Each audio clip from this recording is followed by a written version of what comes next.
Homemade pasta is such a treat. You can get some really good pastas in the stores back in the States, but you'll never have something so good as fresh pasta. Try this recipe out if you have the means to do it. It's really fun to do with friends, with your kids, and it makes such a good meal. All right, to make a simple pasta, you only really need a few things. We're gonna do 4 cups of water, and then we're gonna put in 4 eggs or 3 eggs, depending on how big your eggs are. We'll kind of play it by ear with this one. I'll show you. All right, so a lot of people take their eggs and their flour mixture and they just get it all over the countertop and work the dough together, but I'd rather just do it in a bowl.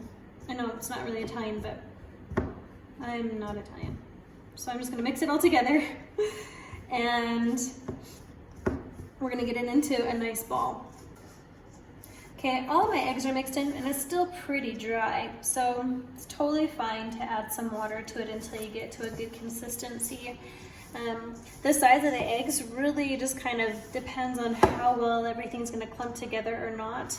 And we really want it to clump together here. So I'm gonna work it a little bit more, just give it a tiny bit more water. And I'm only doing like 1 or 2 tablespoons at a time of water as I'm adding it in here.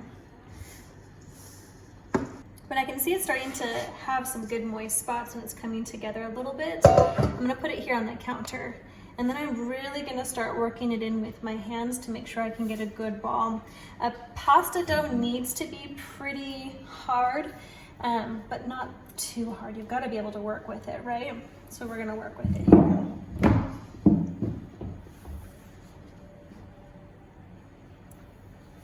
Okay. All right, I'm getting it into a ball here. I've added just a little bit of water. Different people really put their pasta together in different ways, and mine might not be the best, but I made pasta, so like they always say, it's better to create something than to create nothing at all. So there's that. All right, I'm kneading this through really well, trying to get it some good gluten buildup and a good shape. And it takes some good effort. This is a really thick dough. We're getting it to a good spot, and we're kind of gonna just let the machine do the rest of the kneading, so it doesn't have to be perfect at this point, just well mixed. Okay, here's what we're looking at, and next we're gonna take it over to the machine. Here's just a little close-up of just kind of how dense this texture is. You can see it takes some effort to really push through it. It's pretty hard. This is kind of what you're looking for. Next, with our dough, we're going to divide it up into 4. This is just gonna help us to be able to work in batches and be able to make everything out.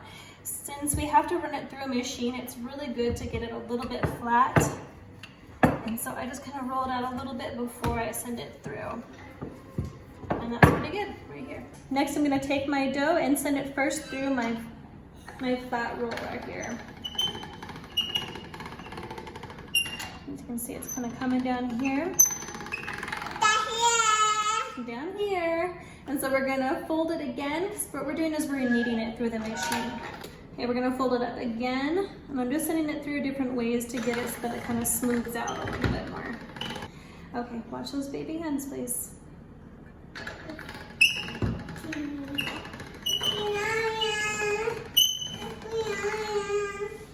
All right. So here's what we're looking for. We've got a long patch here that's kind of rectangular. It's got a little bit of a spring to it. It looks nice and smooth. And then what we're going to be doing is we're going to be going through these different numbers right here on this crank. And we're going to be kind of working down and trying to get it so that we can get this a little bit thinner now. And I kind of just work through even numbers. Okay, putting it through a level 4 now. Pretty cool, huh? All right, I'm putting it through a 6. And I'm either gonna go to a 7 or an 8 normally for just like a basic pasta. Let's see, kind of have to let it out here. Okay, here.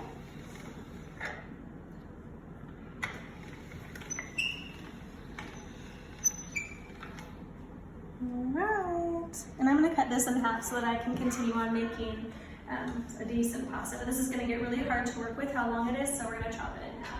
We got the pasta noodle about the thickness that we want, and I like it kind of thin, so I went to a level 7. Then we're gonna take it here, and you can choose if you wanna do a thicker one or a thinner one. And because I'm gonna be putting pesto on this, I wanna do kind of a thicker one so it'll cling a little bit better. I'm gonna get it kind of lined up here, and then send it through, and it's gonna cut it for me.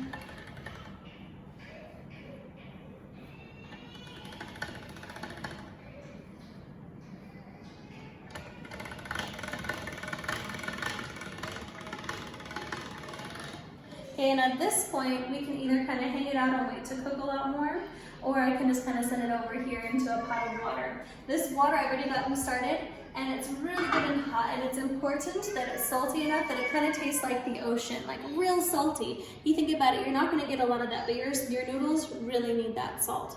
So we're just gonna drop this in here and get it nice and cooked. All right, these noodles don't take as long to cook as your normal noodles because they're already pretty dense and wet. So you just kind of need to give it maybe about 2 to 3 minutes or so, and they're pretty good and ready. You'll see them start to float, and you can taste them for texture just to kind of make sure that they're nice and cooked through.